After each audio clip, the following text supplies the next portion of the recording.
Despite less emphasis being placed on observations in early years by Ofsted, observations remain an important part of planning and assessment in early years, and many of your settings and nurseries will still use them to learn more about your children and to help them develop. In this video, we'll explore the key things needed to write good EYFS observations so that you can write better observations of your children. But first, welcome to the channel.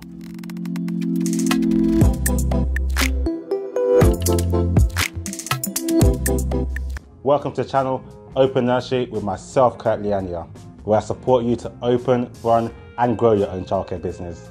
If this is your first time here, welcome. Here on this channel, we discuss all things early years, supporting you in all areas of your childcare journey. Whether you're an apprentice just starting out or a nursery owner running multiple nurseries, there's lots on this channel to support you. So make sure that you subscribe so you don't miss out on the great videos on this channel, from what is said to the 7 steps to opening your own nursery.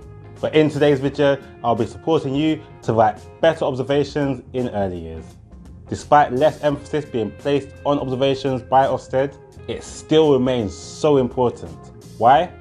The main reason for completing observations in early years is to better understand the children in your setting, to help recognise their skills and interests, and to find out how they like to learn through play. This gives you the opportunity to evaluate the way the setting's provision is set up and use the observations to develop next steps. These next steps provide practitioners for ideas for what can be provided in order to move children from where they're currently at to the next step of their learning. And it should reflect the interest and learning styles of the child. Observations are all about understanding the children in your setting, including how they're developing, what they've been up to, and what they're learning through their play. But observations also provide a space to record and celebrate children's achievements and interests, help you to improve and develop your centre for the children in it, informing planning and staff training. A good observation allows educators to see how children are progressing through the different areas of learning and development. Observations allow parents to understand the progress that their child is making, including how they might improve their learning at home as well, which can include improving their home learning environment. Observations are also a type of formative assessment that can help feed into your summative assessments, which you might make later on. When writing your observations, you should follow your setting's guidance on this, though all good observations should include the following things: a rich description. Now, you don't need to write paragraph after paragraph, but your observation should give a clear description of what happened and the interactions that took place. You should describe the interaction that's taken place between the child and either another child, an adult, or an object.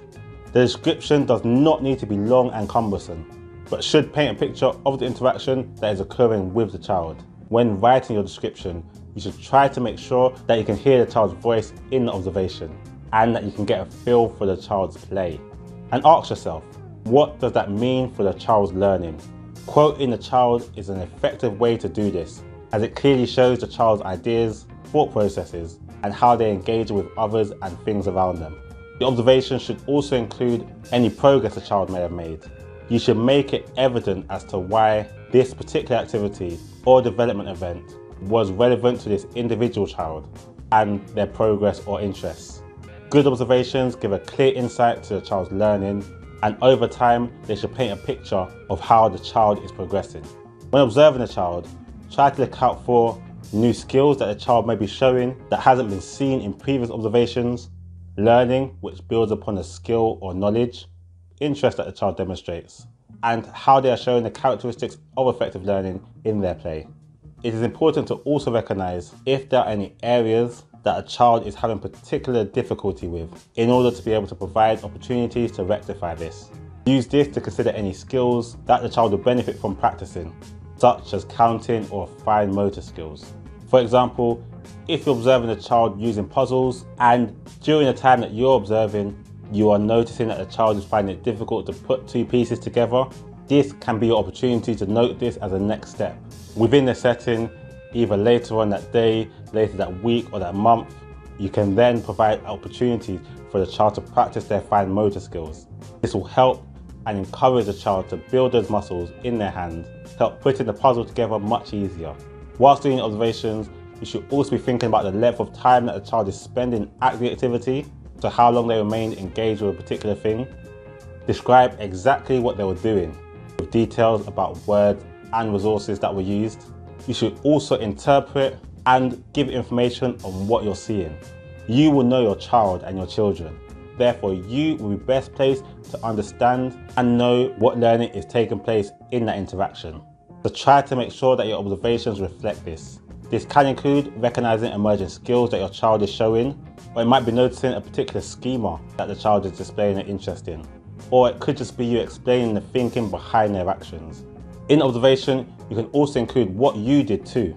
Note how you interacted with the child during the event you're observing. Show how you're helping to scaffold and build upon that child's play and learning. There are lots of different observations that you can write, from anecdotal records, to photo observations, to running records, to snapshot observations. Though no matter what observation you write, you should try to follow these 10 steps. Firstly, define the purpose.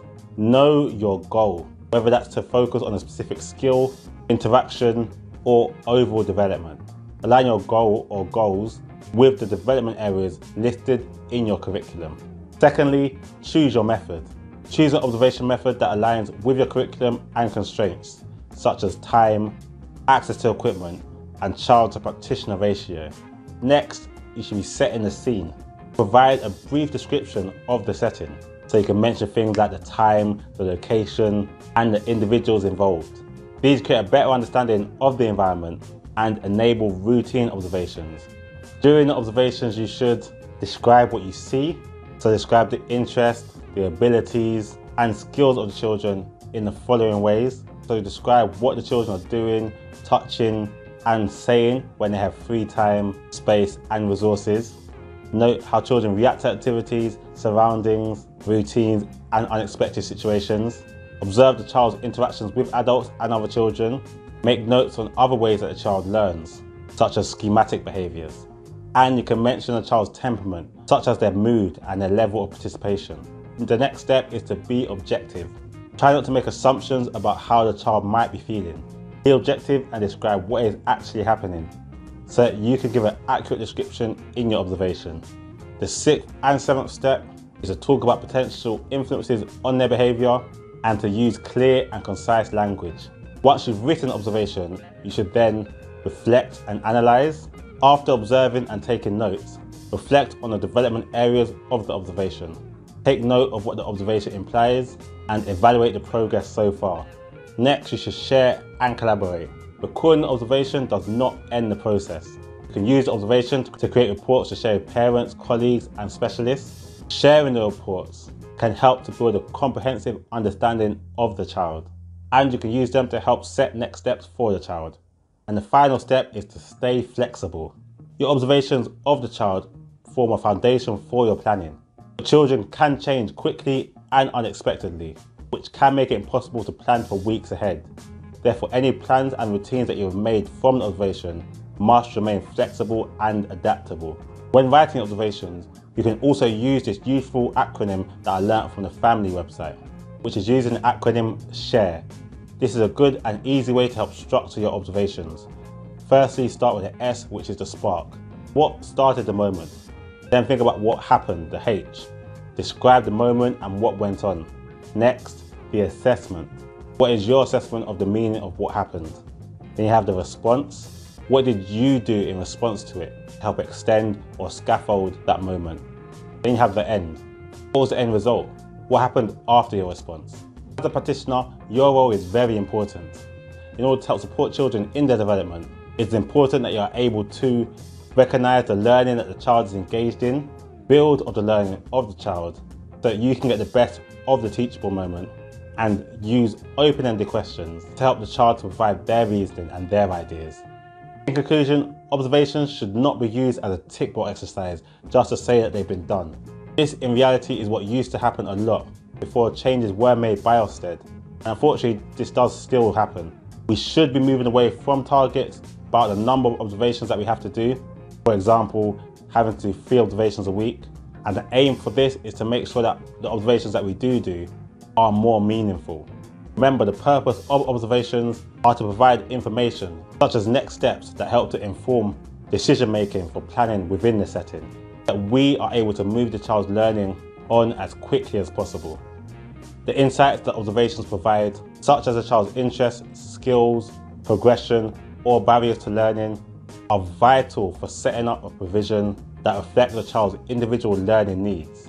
The more the learning is tailored to the individual, by reflecting on their next steps from observations, the further the child will be able to go on their learning journey. So hopefully this video has provided you with some ideas to help you with your EYFS observations in your setting. If you enjoyed the video, make sure you hit that like button, and for more support with your observations, you can get a copy of a good observation sheet that you can use in your setting by clicking the link that's on the screen. You can also get access to it by clicking the link in the description. On the link, you can also get next step sheets, individual support plans, plus lots more to support your child's development. On the screen now is also a video that YouTube specifically thinks that you will find useful, so check it out now to continue your learning. Thank you for watching, and I wish you all the best. God bless.